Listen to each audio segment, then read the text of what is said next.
В минувшие выходные в правительстве Якутии прошла встреча делегации провинции Хэйлунцзян Китайской Народной Республики. Провел деловую встречу заместитель председателя правительства Якутии Александр Соловьев. Министерство спорта республики и правительство провинции Хэйлунцзян подписали соглашение о совместном сотрудничестве еще в апреле этого года. На основании этого документа стороны ведут совместную работу по развитию спорта и укреплению международного сотрудничества. Согласно договору, стороны будут развивать взаимоотношения по организации спортивной подготовки, сборов и стажировкам тренеров по нескольким видам спорта. Напомним, что в рамках этого соглашения в Якутске сейчас работают китайские тренеры по шорт-треку и настольному теннису.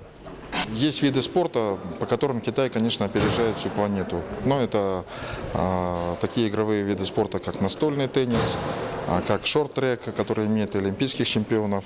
Мы договорились с китайской стороной о том, что мы будем проводить учебно-тренировочные сборы для развития в республике именно этих видов спорта. И будем делегировать наших ребят в провинции Хэйлунцзян для того, чтобы они набирались опыта, для того, чтобы мы могли и, скажем так, не совсем профильные для нас виды спорта тоже иметь достаточно большие спортивные результаты. Мы считаем, что очень высокий уровень мы сделали. И хочу вам сказать, на будущее у нас будет очень много видов спорта с Саха-Якутией. Можно делать такое сотрудничество. Например, огненная борьба, настольный теннис.